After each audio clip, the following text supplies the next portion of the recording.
तो उसमें संत भक्त सबसे अधिक जाते थे और उसमें वो भक्तमती माता थी, तो संतों के लिए बड़े खुशी से हर्ष से भोजन बनाया करती थी। और काफी समय हो गया तब से कोई वहां संत लोग नहीं पहुंच पाए। ये सच्ची घटना है, कहानी नहीं। तो जो संत गुरु वहां जाते थे वो उसी गांव में पहुंचे, दूसरे भक्त के यहाँ ठहरे थे। तो उन भक्त ने बताया कि गुरुजी, जो अमुक भक्त थे जिनके यहाँ संत बहुत आते जाते थे, तो उनके लड़के की बहू ऐसी आ गई है कि 8 बजे तो सोकर जगती है और कोई घर का कामकाज नहीं करती। उनकी सास इतनी संतों की सेवा की है और पता नहीं कहां से उनका दुर्भाग्य आ गया कि ऐसी बहू मिली जो कि कोई काम धर्म नहीं करती। अब वो बेचारी परेशान रहती। तो संत को भी लगा, क्योंकि सारे शास्त्र सारे महापुरुष ये कहते हैं, 4 वेद 6 शास्त्र में बात मिली है, 2 सुख दीने सुख होता है, दुख दीने दुख हो।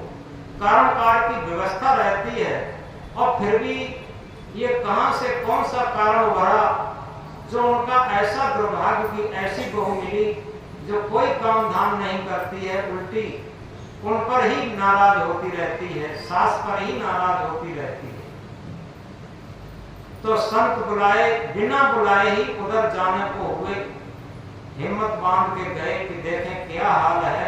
आखिर जिस घर में संत बहुत आते थे तो उधर को गए तो संयोग से वो माता दरवाजे पर ही खड़ी थी और जैसे ही संत गुरु को देखी बहुत प्रसन्न हो गई, बहुत गदगद हो गई और वो ले जाकर के एकदम चारपाई डाली, बिस्तर लगाए, हाथ पर धुलने को पानी दिया, इसके बाद जलपान कराया।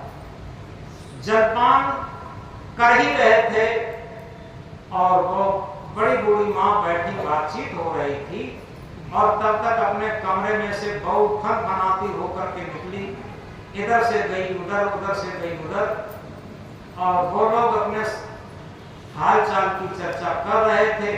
बहू के मन में ये था, हो सकता है कि आज हमारी सासू माँ जो संत गुरु आए हैं उनसे शिकायत करती हो। लेकिन इसी बीच में एक चर्चा चली, क्या संत ने पूछ लिया कि हमने सुना बड़ी धीरे से कहीं बहू सुन न ले, मैंने सुना कि बहू ऐसी आई है कुछ काम धाम नहीं करती है, बहुत धीरे से संत ने कहा। और इतनी बात कही, सास ने क्या कहा, अरे गुरुजी कुछ नहीं, बहू नहीं वो मेरी बेटी है। सास ने बड़ी तेजी में कहा, बहू नहीं वो मेरी बेटी है। अरे आज काम नहीं करेगी, कल नहीं करेगी, आखिर काम तो करेगी, कब तक नहीं करेगी, बेटी है, अभी आराम कर रही है, कुछ दिनों बाद करेगी, तो मेरी बहू नहीं मेरी बेटी है। ये बात जब बहू ने सुनी, बहू निकल के आती है, एकदम आकर के रोने लगती है और रोते रोते अपनी सासू माँ के पैर छूने लगती है। अब संत जी घबराए। संत ने कहा कि बेटी क्यों रोती हो, भाई हम लोगों ने तो कुछ कहा ही नहीं और तुम्हारी सास ने तो आधी बात नहीं कही तुम्हारे संबंध में। और बहू रोती है और ये कहती है कि आज मैं इसीलिए तो रो रही हूं कि मेरे अंदर सासू के प्रति ईर्ष्या भाव था और हम सोच रही थी निश्चित है संत गुरु आए हैं और सासू माँ हमारी खिलाफत करेंगी, बुराई करेंगी, लेकिन सासू माँ ने हमारा हृदय जीत लिया। सासू माँ ने कहा कि वो मेरी बहू नहीं बेटी है, आज काम नहीं करेगी, कल करेगी, कल नहीं करेगी तो परसों जरूर करेगी और बेटी है। और इतनी बात सुनते ही मेरा हृदय बदल गया और मेरी बड़ी मूर्खता थी, मेरे मुझे बहुत अहंकार था कि मैं बहुत रईस घर की बेटी हूँ और मेरा अहंकार आज चूर चूर हो गया। मेरी सासू माँ ने मेरा अहंकार तोड़वा दिया। अब निश्चित है ये मेरी माँ है और मैं इनकी बेटी। उसी दिन से उसका एकदम बदल गया। और इतना बदला कि जिस तरीके से सासू माँ के जमाने में संतों की सेवा भक्ति होती थी, और उसी दिन उन संत से उस बहू ने दीक्षा मंत्र भी ले लिया, और विधिवत तरीके से संतों की भक्ति और भजन भक्ति अब घर में भी होने लगा। तो इस बात को गहराई से सोचें, जब तक जिसके मन में अहंकार रहता है तब तक सच्चा भाव प्रकट नहीं हो पाता है, आत्म भाव प्रकट नहीं हो पाता है, भक्ति भाव प्रकट नहीं हो पाता। तो उसके अंदर भक्ति भाव प्रकट हो गया, और इसी को कहते हैं, यही तो विचार लिखा है। हम जिस परिवार में रहते हैं, जिस समाज में रहते हैं, जहां भी रहते हैं, केवल और केवल बुराई बुराई ही कहते रहते हैं। अगर सही पूछा जाए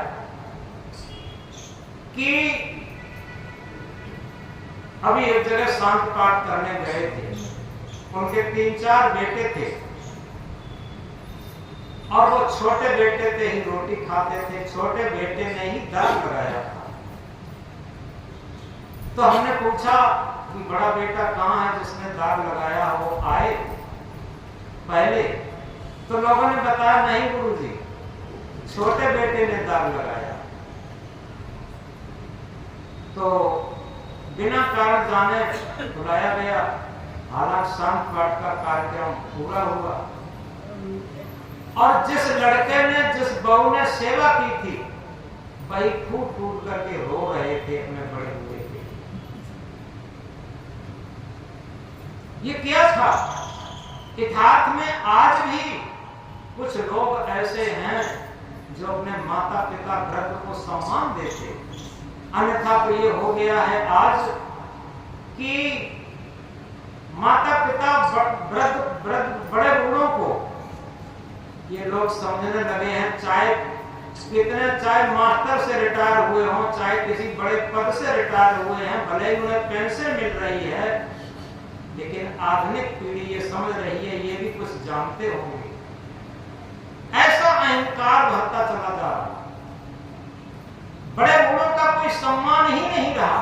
आखिर ये क्यों हो रहा है? ये केवल अहंकार के कारण हो रहा है। तो आखिर इसी संबंध में एक बहुत सुंदर कहानी, जो हमारे अहंकार को निकाले बिना काम नहीं चलेगा। एक गांव में, पुराने जमाने की बात है, सच्ची घटना है, एक गांव में पानी पीने के लिए कुआं बनवाया गया। कुआं बन के तैयार हो गया। जब कुआं बन के बिल्कुल कंप्लीट हो गया, तो जिन मालिक ने कुआं बनवाया था वो गुरुजी के पास गए, उनके गुरुजी थे, और ये कहा, गुरुजी कुआं बन के तैयार हो गया है और कल आप आ जाएं, तो वहां कुएं का थोड़ा उद्घाटन हो जाए आपके द्वारा, और कुछ बच्चों को प्रसाद खिला दिया जाए, और इसके बाद पानी पीना शुरू हो जाए। गुरुजी ने कहा, ठीक है, हम कल आ जाएंगे। तो जो पूजा पाठ के लिए प्रसाद वगैरह बताया था, वो भक्त लेके चला गया। दूसरे दिन सुबह सुबह वो भक्त जिसका कुआं था वो कुएं की तरफ घूमने जाता है। तो जैसे ही कुएं की मन पर खड़े होकर देखा, तो रात में कुत्ते लड़ते हुए आए, एक कुत्ता उसमें गिर पड़ा था, मर गया। अब वो कुएं के मालिक एकदम लौट के आते हैं, घर पे आते हैं, कपड़े पहनते हैं और गुरुजी के पास पहुंचे जाके, और ये कहा, गुरुजी उद्घाटन की तारीख और समय कैंसिल कर दीजिए। गुरुजी ने कहा, क्यों? अरे क्यों क्या, रात में कोई कुत्ता आए लड़ते हुए, उसमें कुत्ता गिर पड़ा है, मर गया है, और उसमें पानी में छलांग लगाएंगे। तो गुरुजी ने कहा, इसमें कौन बड़ी बात है, अरे कुत्ता निकाल के फेंक देना और थोड़ा पानी निकाल देना, कोई सेंट वगैरह छिड़क देना, अगरबत्ती सुलगा देना, सारी दुर्गंध खत्म हो जाएगी, पानी साफ हो जाएगा। और जितनी जल्दी उद्घाटन हो जाए, पानी पीने का काम आएगा, पानी निकलता रहेगा, पानी साफ हो जाएगा। बात तय हो गई, बात तय हो गई। और वो बाजार से क्या करते हैं, गंगा जल खरीदते हैं, सेंट की बड़ी बड़ी शीशियां खरीदते हैं, अगरबत्ती खरीदते हैं, धूप बत्ती खरीदते हैं, ये सारी चीजें खूब खरीद के लाए और काफी मात्रा में उसमें सेंट डाला, अगरबत्ती सुलगाई, गंगा जल डाला, धूप बत्ती सुलगाई, खूब चारों तरफ कुएं की सुगंधी सुगंधी सुगंधी कर दी। गुरु जी द्वारा टाइम से आए, जब टाइम से आए तो बाहर तो खूब सुगंधी थी। गुरु जी जैसे ही मन पे खड़े हुए देखे तो उसमें कुत्ता पड़ा था। गुरु जी ने कहा, क्या किया तुमने? ये कुत्ता तो निकाला ही नहीं। तो भक्त कहता है कि गुरु जी क्या बताएं, कुत्ता निकालना ही तो भूल गए। वैसे आपने जो भी काम बताए थे, मैंने काफी मात्रा में सेंट भी खरीद के डाले, कई बड़ी बड़ी शीशियां खरीद के लाई, अगरबत्तियां भी सुलगाई, धूप बत्तियां भी सुलगाई, और गंगा जल भी जो आपने बताया भी नहीं था, काफी मात्रा में गंगा जल भी डाला, लेकिन कुत्ता निकालना भूल गए। गुरुजी ने कहा, देखो सबसे पहली बात हमने कही थी, ये कुत्ता निकाल के फेंक देना, इसके बाद पानी निकाल देना, इसके बाद सेंट वगैरह डालना और तब अगरबत्ती सुलगाना, ये सब बातें कहें। तो गुरुजी ने कहा, इसी तरीके से ये जिस तरीके से कुएं में तुम कुत्ता निकालना भूल गए, ऐसे ही भक्ति क्षेत्र में होता है। हम तीर्थ कर लेते हैं, व्रत कर लेते हैं, पूजा पाठ कर लेते हैं, गंगा नहा लेते हैं, कथा कर लेते हैं, सारी चीजें कर लेते, लेकिन जो हमारे अंतःकरण रूपी कुएं में अहंकार रूपी कुत्ता पड़ा है, इसे निकालना भूल जाते हैं। जब तक इसे निकालेंगे नहीं, तब तक ये बाहर की औपचारिकता कुछ भी काम नहीं करेगी। तो सबसे पहली बात यह है कि हम अपने अंतःकरण रूपी कुएं से जो अहंकार का कुत्ता पड़ा है, उसे निकाल करके फेंकें, तो निश्चित है कि गंगा जल डालें कि न डालें, सेंट सुलगाएं कि न सुलगाएं, तीर्थ व्रत करें कि न करें, पूजा पाठ करें कि न करें, ये कोई आवश्यक नहीं है। आवश्यक ये है कि हम बिना बनावट मिलावट और दिखावट के एक सरल सहज जीवन जीना शुरू कर दें। बस जितना सरल सहज जीवन शुरू कर देंगे, उतने ही हमारे जीवन में आनंद ही आनंद होगा। ये सूत्र की बात है। सुख शांति ही सुख शांति होगी। उस दिन हमने एक लाइन में कहा था, दोहराया था, जिसके जीवन में सद्गुरु से सच्चा संबंध है, उसके जीवन में आनंद ही आनंद है। हम इस संबंध को बना के तो देखें, अपनी अंतरात्मा रूपी सद्गुरु से सच्चा संबंध जो बना लेता है, उसकी मन इंद्रियों की गुलामी, मन इंद्रियों की लोलुपता, ये छूट जाती है निश्चित। ये रह ही नहीं सकता। तो जिसके जीवन में सच्चे सद्गुरु से सच्चा संबंध है, उसके जीवन में आनंद ही आनंद है। तो इस प्रकार यथार्थ में हम अपने जीवन को जागृत करने के लिए कम और दिखावा करने के लिए जीवन में ज्यादा काम करते हैं। क्योंकि लोग जाने हम बहुत बड़े भक्त हैं, लोग जाने कि हम बहुत बड़े ज्ञानी हैं, लोग जाने कि हम बहुत बड़े बैरागी त्यागी महापुरुष हैं।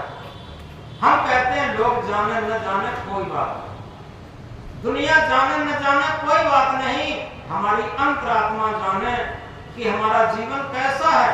हम अपने जीवन को, अपने व्यवहार को, अपने कारनामे को अपने हृदय के तराजू पर तौलना शुरू कर दें। ये जीवन का सबसे ऊंचा ज्ञान है। जब हम अपने हृदय के धर्म कांटे पर अपना नित्य का व्यवहार करना शुरू कर देंगे तो कोई छोटी मोटी गलती भी हमसे आएगी, हमारा हृदय का धर्म कांटा साफ उत्तर देगा। दुनिया के सारे कंप्यूटराइज का कांटे फेल हो सकते, लेकिन हमारा हृदय का धर्म कांटा फेल नहीं हो सकता। हमारी गलतियों को आप न जानते हो, आपकी गलतियों को हम न जानते हो, ये तो संभव है, लेकिन ऐसा कोई भी व्यक्ति नहीं होगा जो अपनी गलतियों को न जानता। ये सबसे बड़ी चीज है।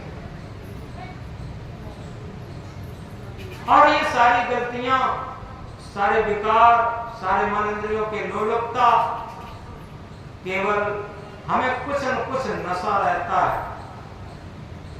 एक नशा तो दुर्व्यसनों का होता है, लेकिन एक नशा और होता है, धन का नशा है, पद का नशा है, प्रतिष्ठा का नशा है, रूप सौंदर्य का नशा है, शारीरिक बल का नशा है, बाहुबल का, परिवार बल का, जाति बल का, पता नहीं किस किस बल का नशा रहता है। और ये नशा हमारे अंतःकरण में ज्ञान का दीपक जगने नहीं देता, हमारे अंतःकरण में भक्ति को प्रवेश नहीं होने देता। एक छोटी सी बात से समझेंगे। एक गजेड़ी महात्मा एक नदिया के किनारे कुटी बनाकर रहते थे। जब वही गांजा पीते थे, उनके भक्त भी गांजा पीते थे, तो रात को 4 भक्त आ गए, खूब गांजा में धुत होकर के 10-11 बजे तक गांजा चलता रहा, नशा चलता रहा। अब जब धुत हो गए, चांदनी रात थी, उन्होंने सोचा चलो क्या है, रात क्या करेगी, नाव तो वहां है ही, हम लोग नाव से पार होकर के सबसे पहले नदिया में नौका विहार करेंगे, इसके बाद नदी से उस पार चलेंगे। तो चारों नशेड़ी जाते हैं, नाव पर सवार होकर के, उसमें पाल भी रखे थे, बल्ली भी रखी थी, बारी बारी से बल्ली चलाते हैं, नाव को खेते। जब एक थक जाता दूसरा खेलने लगता, दूसरा थक जाता तो दूसरा खेलने लगता। इस तरीके से बारी बारी से खेते रहे, रात भर खेते रहे। जब 4 बजे का समय हुआ, ठंडी ठंडी हवा चली और कुछ उनका नशा भी उतरा, तो उन्हीं में से एक व्यक्ति ने कहा कि थोड़ा ठहर जाओ, पूरी रात हम लोग यात्रा करते रहे, हमें उतर जाने दो, हम देखते हैं कितनी दूर निकल आए, कौन से किनारे पर हम हैं, कहां पर हैं। जैसे ही एक व्यक्ति नाव पर से उतरा और उतरते ही हंसने लगा। जब हंसने लगा तो 3 यात्री उस पर जो सवार थे वो कहते हैं पागल कहीं का, हंसता क्यों है, अरे बताता नहीं हम लोग कितनी दूर निकल आए। उसने कहा हम ही नहीं हंस रहे, अगर तुम उतरोगे तुम भी हंसोगे। अब उसमें से एक यात्री और उतरा और जैसे ही उतरा वो भी हंसने लगा। अब 2 यात्री उसका सवार रह गए, वो कहते हैं ये पागलपन क्या है, ये कोई नहीं बताता कि आखिर हम लोग कितनी दूर निकल आए, और उतरता वही हंसने लगता। और वो लोग उतरे, अगर तुम लोग उतरोगे तुम भी हंसोगे। तीसरा व्यक्ति उतरा, वो भी हंसने लगा, वो भी कुछ नहीं कह रहा।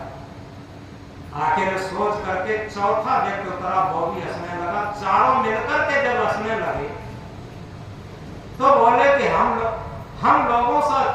लोगों के समान दुनिया में कोई पागल हो सकता? अरे नाव पूरी रात खेते रहे और नाव को खूंटे से खोले तो है नहीं, नाव चले तो चले कैसे, नाव तो खूंटे में बंधी है। और इसीलिए वो सब लोग हंस रहे थे। तो इसी तरीके से वो 4 नशेड़ी और कोई नहीं है, हमारा अंतःकरण है, चित्त मन बुद्धि अहंकार। ये नशेड़ी, ये सांसारिक वासनाओं की नशा में है और खूब मुक्ति मोक्ष कल्याण की बातें करते हैं, धर्म भक्ति की बातें करते हैं, खूब मस्त रहते हैं, लेकिन जब 4 बजे का समय होता है, 4 बजे का समय जानते हो, ये बुढ़ापे का समय होता है, और तब कुछ जागृति आती है, होश जगता है, नशा जब उतरता है अहंकार का, तब अहंकार के नशे से उतर करके जैसे ही देखते हैं तो क्या देखते हैं कि नाव तो खूंटे से बंधी है, पूरे जीवन बंधी रही, और हम खूब खेते रहे, खूब मुक्ति मोक्ष की बातें करते रहे, आत्मा परमात्मा की बातें करते रहे, कल्याण और शांति की बातें करते रहे, ये तो सब खूब करते रहे, लेकिन नाव को तो खोला ही नहीं। सच बात यह है कि अपने मन को जो बंधन का खूंटा था, अहंकार का खूंटा था, वो तो हमने खोला ही नहीं, वो तो नाव तो वहीं की वहीं बंधी है, वहीं एक कदम भी नहीं आगे बढ़ पाई। तो इसलिए सबसे बड़ी बात यह है कि हम जब तक अपने अंदर नॉर्मलता नहीं लाएंगे, विनम्रता नहीं लाएंगे, लघुता नहीं लाएंगे, तब तक हम भक्ति में एक कदम आगे नहीं बढ़ सकते। भक्ति की बातें तो की जा सकती, ज्ञान की बातें तो की जा सकती, लेकिन ज्ञान बातों से नहीं होगा। जैसे बातों के पकवान से पेट नहीं भरता, ऐसे ही बातों के ज्ञान से मुक्ति मोक्ष कल्याण नहीं होता। यथार्थ में जब तक हमारे अंदर की तृप्ति तभी होती है।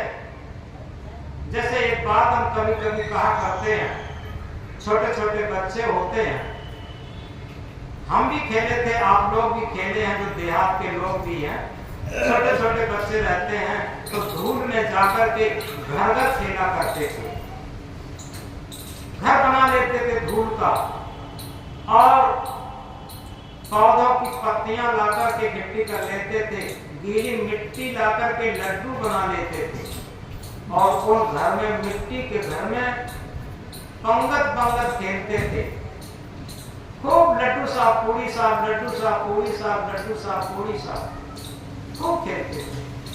अब जब उनका वो हो गया, पंगत हो गई, और इसके बाद वो क्या करते थे, लाभ से घर बिगाड़ करके और घर भाग के जाते, और क्या कहते, मम्मी बड़ी जोर भूख लगी है, भोजन ला।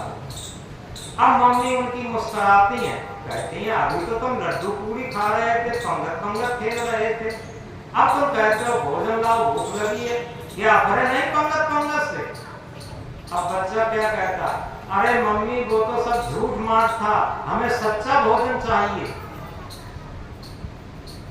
उन्हीं बच्चों जैसा खेल हम पूरी जीवन करते हैं, और जब कोई सच्चा आध्यात्मिक जिज्ञासु स्वयं बच्चा बनकर के और किसी सद्गुरु रूपी माँ के पास जाता है, क्योंकि सच्चा संत, सच्चा गुरु माँ की तरीके से होता, तो किसी सच्चे सद्गुरु के पास वो जिज्ञासु अहंकार को त्याग करके और बच्चा बनकर के जाता है कि गुरुदेव अब हमें सच्चा भोजन चाहिए, आध्यात्मिक भोजन चाहिए, भजन का भोजन चाहिए, ध्यान का भोजन चाहिए। सद्गुरु रूपी मां मुस्कुराते हैं, पूरे जीवन तुम खूब भोग भोगते रहे, खूब लड्डू पीड़ी खाते रहे, खूब रसगुल्ला उड़ाते रहे, या भूख तृप्त नहीं हुई। तो वो जिज्ञासु रूपी बच्चा क्या कहता है, अरे गुरुदेव वो तो सब झूठ मार निकला, हमें सच्चा आध्यात्मिक वो भोजन चाहिए जिससे जन्म जन्मांतरों की भूख शांत हो जाए, हमें शांत मिले, मुक्ति मिले, मोक्ष मिले, कल्याण मिले। ये तो सारी और की चाह बढ़ रही थी, ये भूख शांत कहां हो रही थी। तो इसलिए जब सद्गुरु रूपी मां उन्हें सच्चा भोजन देते हैं, आध्यात्मिक भोजन। आध्यात्मिक भोजन क्या होता है, क्योंकि ये हमारा मन भौतिक भोजन भी जानता है और आध्यात्मिक भोजन भी जानता है। याद रखो, भौतिक भोजन जन्म जन्मांतर से ले रहा है, और आध्यात्मिक भोजन केवल और केवल सद्गुरु द्वारा प्राप्त होता है। और जब सद्गुरु द्वारा प्राप्त भजन किया है, कैसे करें, ध्यान किया है कैसे करें, स्वरूप स्थिति, आत्म स्थिति, आत्म साक्षात्कार किया है कैसे करें। ये जब आध्यात्मिक सूत्र रूपी भोजन मिलता है और जब भोजन वो ग्रहण करता है अपने जीवन में, तो उसका जीवन धन धन हो जाता, कृतार्थ हो जाता और जन्म जन्मांतर की भूख मिट जाती।